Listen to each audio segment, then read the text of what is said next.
Okay, hello again, and it's my pleasure to welcome our partners to this session. So unfortunately, all of them are joining us online, and hopefully the next session will be in person here at York. So it's my deep pleasure to introduce you today to our Saints cohort 2. And we are so pleased to have them here and also introduce them one by one to you today. As we all know, the Saints process is very intense in terms of getting into this stage. It is intense for the PhD researchers as well as for the team, because it's very competitive. So this year we ended up with 14 brilliant PhD researchers out of 180, and over 3 different stages, 2 different rounds. And just for the benefit of our partners, the split is we have 9 computer scientists, engineers, we have 2 philosophers, 2 sociologists, 1 lawyer, and 1 health scientist. She's still not with us, but hopefully she'll be with us for hopefully next year due to paperwork delays. And it's important for me to say that we wouldn't be here today without our partners.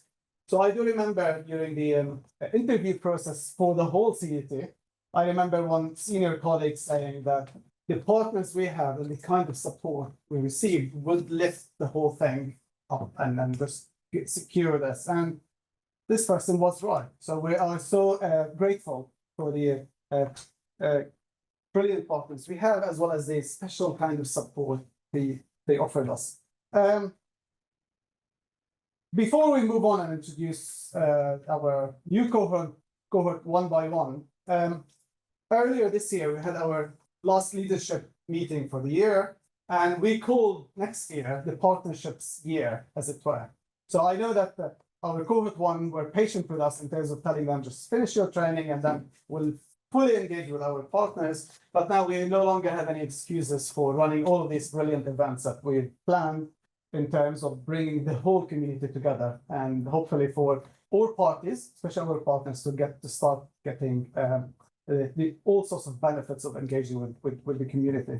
The last thing to say, I know this is not an interactive session, but we'll have more interactive sessions. And now we're keen for our partners to continue to engage with us, and importantly, tell us about the kinds of challenges they're facing at the moment, or the long-term ambitions they have for how to incorporate safe AI into their activities.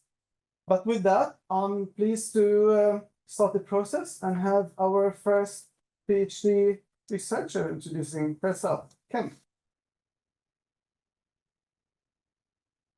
Hi, so I'm Kim Littler. I'm joining cohort 2 of the Saints program as a part-time researcher. Last year, I finished my master's in AI for the creative industries at University of York. Before that, I also did a BA in English literature at University of York. And now I also work as a software engineer and AI consultant for an AI consultancy called Mill River. A little bit about my interests. My academic interests are computer vision, particularly looking at simulation environments and how we can make simulation environments more safe for the training of autonomous vehicles. This also ties into my master's project, final project, which was in computer vision. So some of the prompts that we were given, one of them was, what do we think that AI should have no part in? For me, I would say probably, I'm a bit biased, but probably content marketing, or specifically writing. Because I think AI should be used, for example, to build a structure for what you're writing, because that can really help with the process, because the hardest part is getting started. But I'm seeing more and more of these AI-generated articles that are just for the point of SEO, and I think that is, like, we're going more towards a point where we are getting AI articles that just sound the same. It's the same thing, and we're losing like what makes us human a little bit, I think. And we're seeing people who can write injecting like typos into their writing so that they sound more human. And I think that's so wrong, you know, or like cutting out your end dashes. I love an end dash, you know, so like cutting them out, it's like, it is so sad. So that's what I think we should cut out of, or like AI shouldn't have a part in the future. in terms of what it could have a part in, recently in my work, I've been doing a lot of unit tests for software that I've updated, but didn't write to begin with. So these unit tests I'm having to update, and it's got me thinking a lot about mundane tasks that are repetitive and take a long time. And I think that is one thing that AI could help with, not specifically unit tests, but things like folding the laundry, or doing the dishes, or risk assessments even potentially. The things that detract from what is important about life and the things that you're passionate about. I used to work in housekeeping, and I know that every one of those people that I worked with, myself included, would accept AI help if it meant actually being able to get on with your job. When you don't have enough time, you don't have enough resources, actually having something that could improve your work, not take your jobs. I think that's the most important part of AI. And yeah, that's me. So nice to meet you.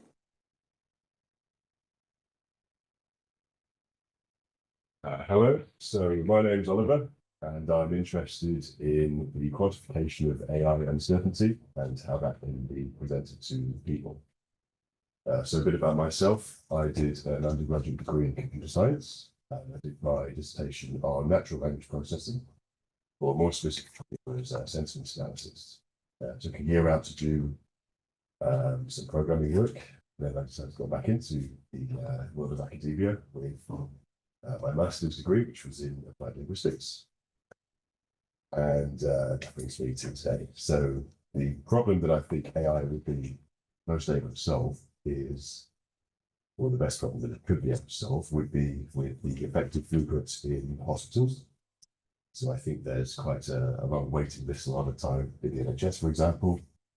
And I think that the individual productivity of healthcare professionals would be, it's got the potential to be increased by AI.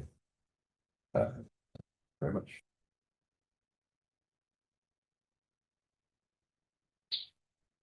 Hi, I'm Lily. I'm one of the philosophy cohorts this year. I did my undergrad in philosophy, and I did my master's in the philosophy of artificial intelligence. I have a lot of philosophical interest in things like bioethics, feminist ethics, mental health, and also lived experience. So that's where a lot of my research lies. My interests at the moment at Saints are with adolescents and children, and particularly how the introduction of AI to young people may affect their social and cognitive development and the harms that may produce. So I am really interested in how we can take a systematic approach to make these systems safer.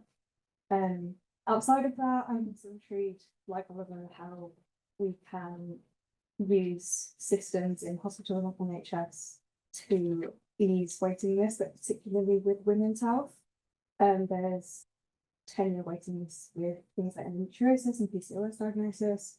So I'd be very, very interested personally in how systems could help with problems like that. So, but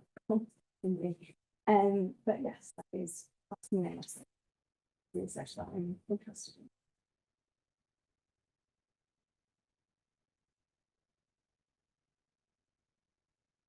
Hello everyone, my name is Valentina. I did my bachelor's and my master's in computer science back in Germany. So ever since my second year of bachelor's, I focused on AI, and I thought it was very, but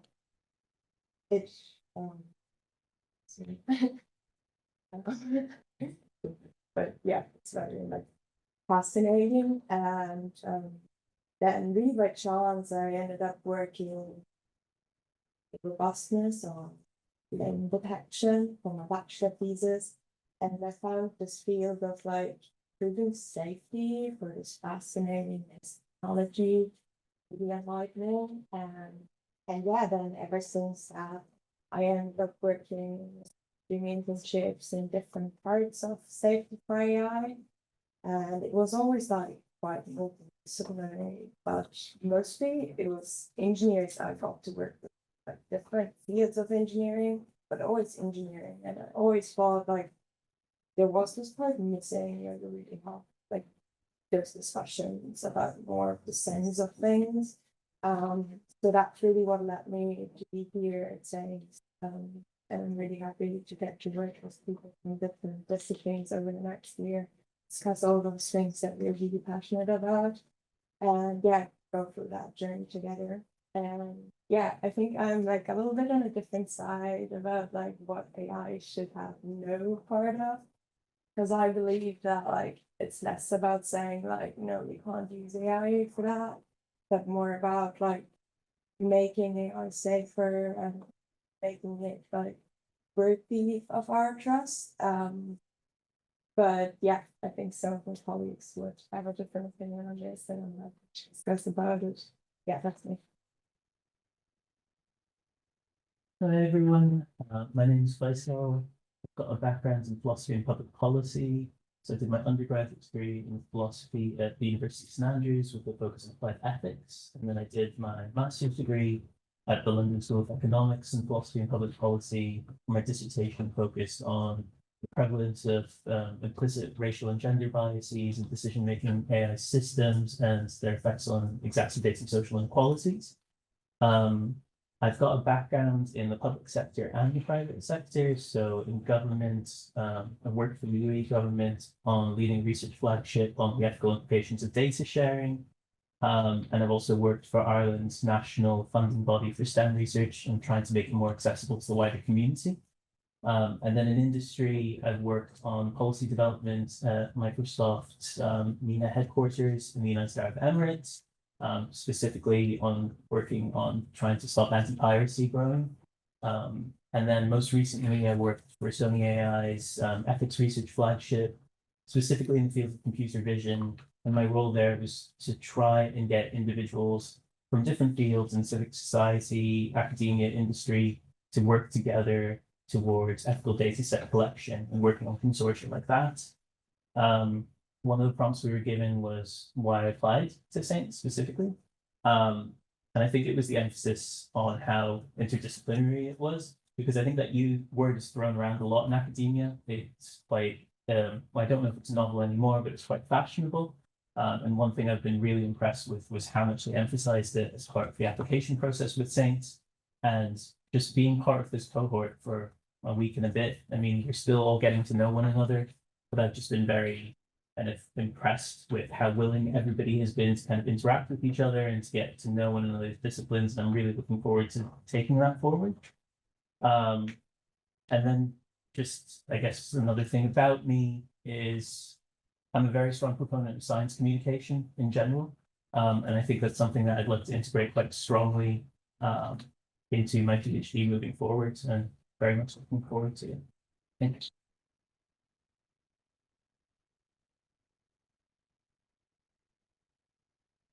Hello, my name is Madeline. I just finished my undergrad here at York in computer science.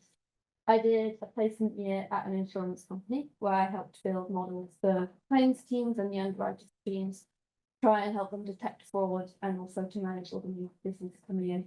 Really exciting. It was the first time I had to get my own data and build my whole data set. It was the hardest part of the whole thing. And then throughout it, my manager kept using the recommendation over and over and over again, see how we give the output to these teams.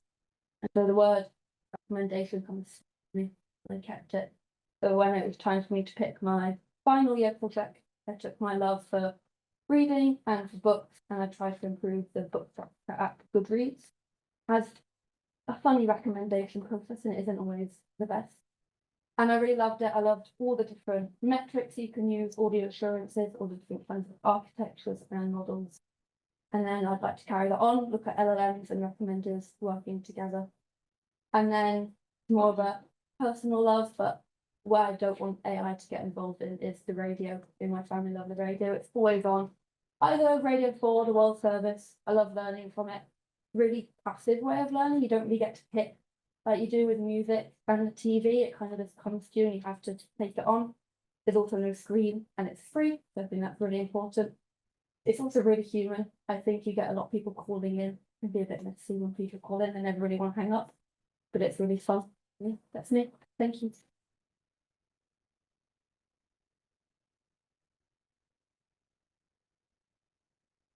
Hello, I'm Fiona. I did my bachelor's in philosophy, politics, and economics, and then I've just finished a master's in cognitive and decision sciences. I'm doing the sociology PhD here, so my interests a bit all over the place. The two things I'm like most interested in is decision making with AI, so how AI can support human decisions and how humans can support AI decisions being the best they can be. And then I'm also really interested in people developing like social and emotional connections with AI and viewing AI as a social actor.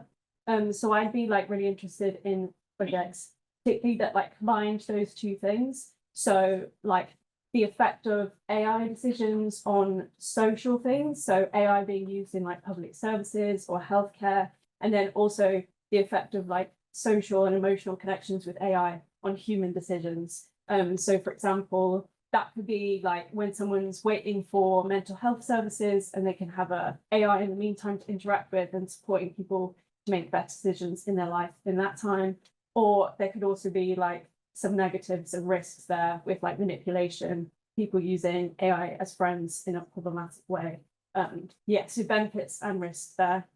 What really drew me to Saint specifically is I've spent the past year like learning a lot, doing a lot of courses and stuff around AI safety. And a lot of what I've learned has all been about all of the risks, which I think is really good to learn and so important and everyone needs to know. But what drew me to Saints was working on some of the solutions and how can we like, solve those risks instead of just thinking about them all the time and getting more and more depressed. So yeah, that's me.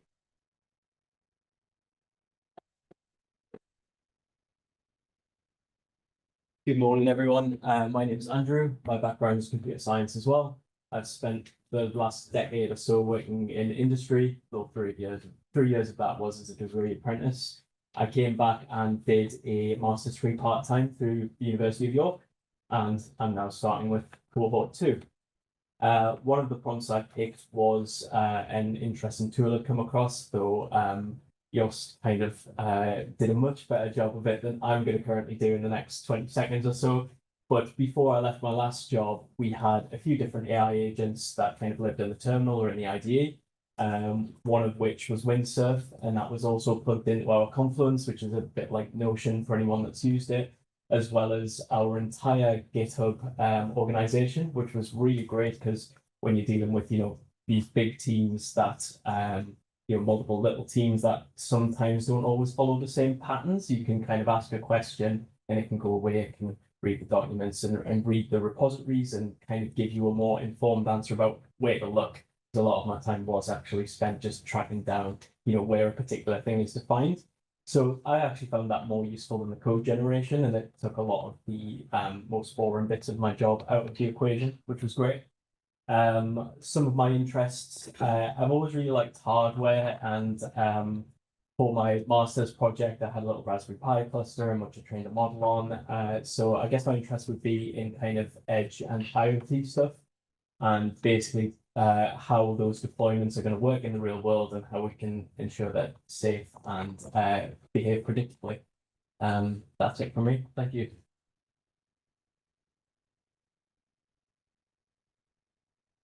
Yes, hello everybody. My name is Mykron. I'm the lawyer of the group. I completed my the Master of Laws at LSE, and then I completed another MSc at Oxford. I worked in the shipping industry shipping maritime for approximately 8 years before moving to academia. I'm now an associate lecturer at UCL, teaching focused. I'm involved in several teaching teams, including contract law, tort law and emerging technologies, trade law, and international arbitration. I am qualified. I'm a qualified solicitor in England and Wales, and I say this because, for example, Scotland has a different legal system. I'm also qualified in the civil law jurisdiction, which is Greece. In terms of placements, my research will be focusing on a very recent act, the Automated Vehicles Act 2024. So I'm particularly interested in the automotive industry and regulators in terms of placements. what led me to Sense, the opportunity to leave my comfort zone. And I feel that I've already learned a lot of things by being here for like approximately a week.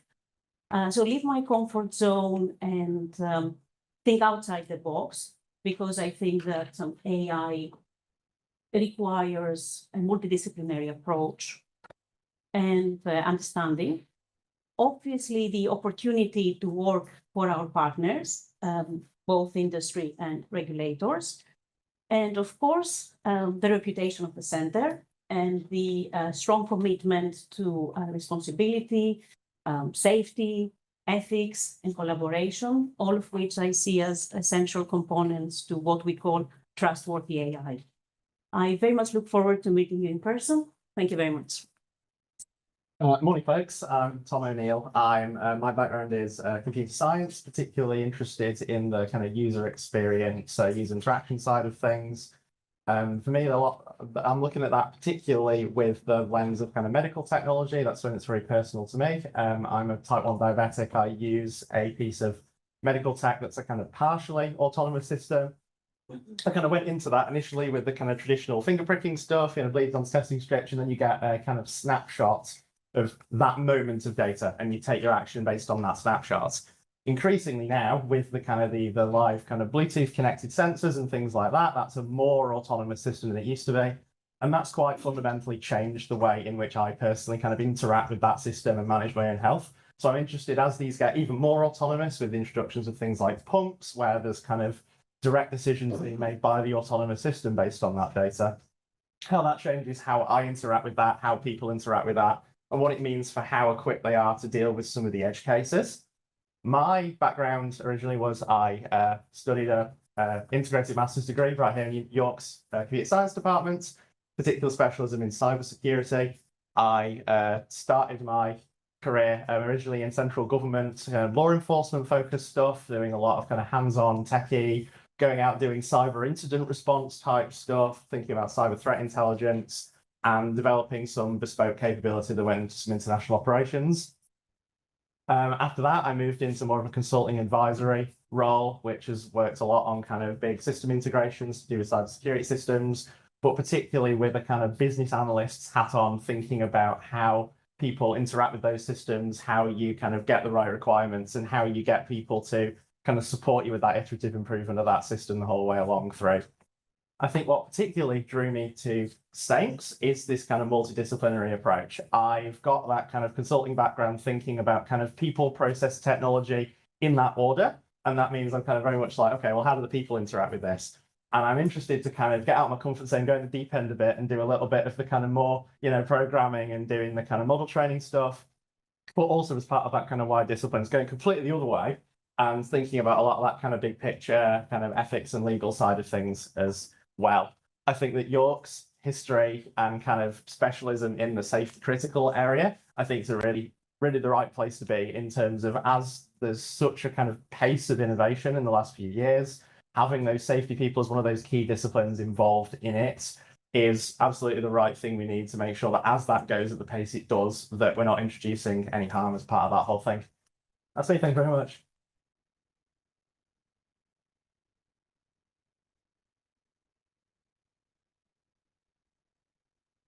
Hello, my name is Eva.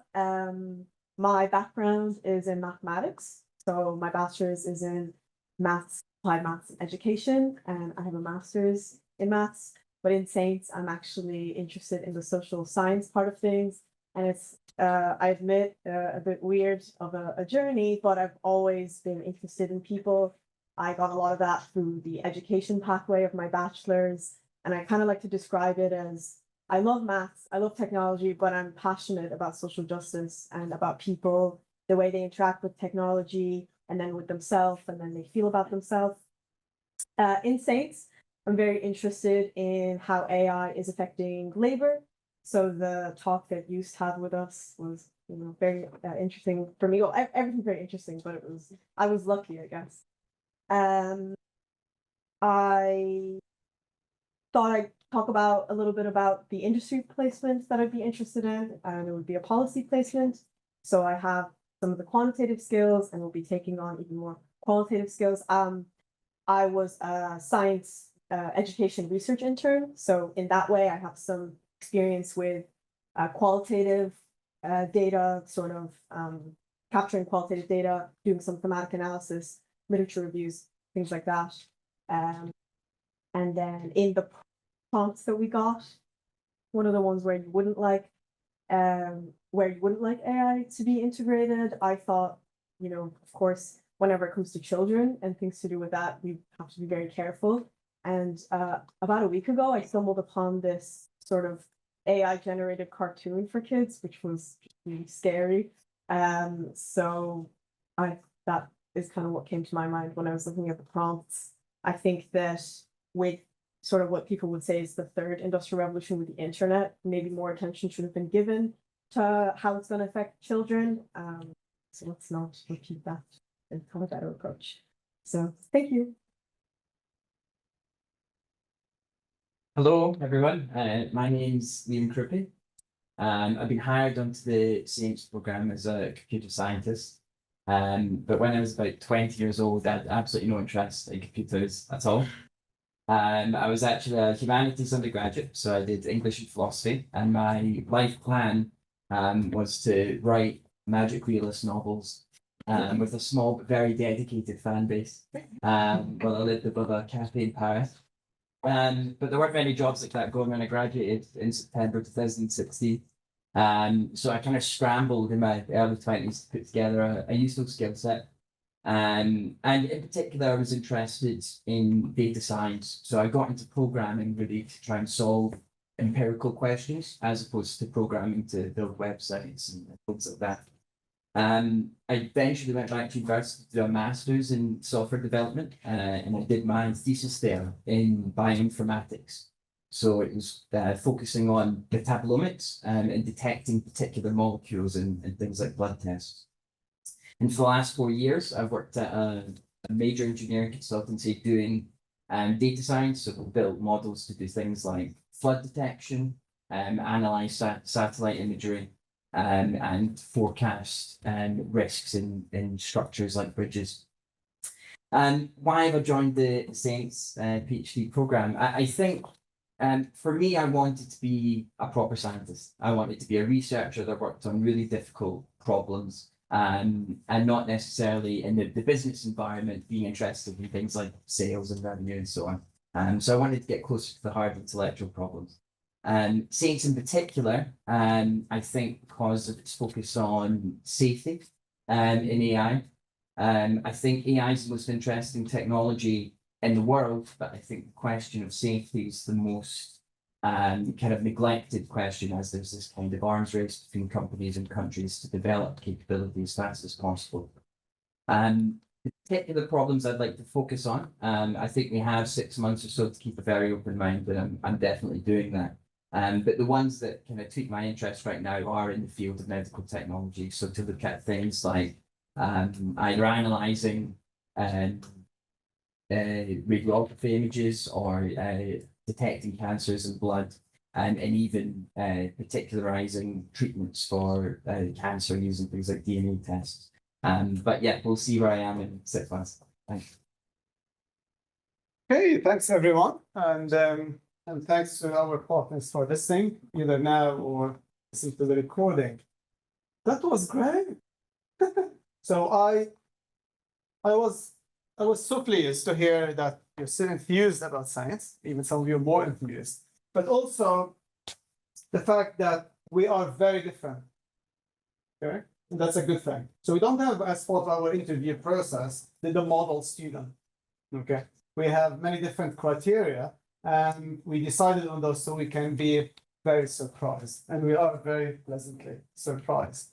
And I like the fact that each one of you seems to have an interesting story that led you to science. So Liam, you started off with one thing, ended up with something else. Let me tell you my story.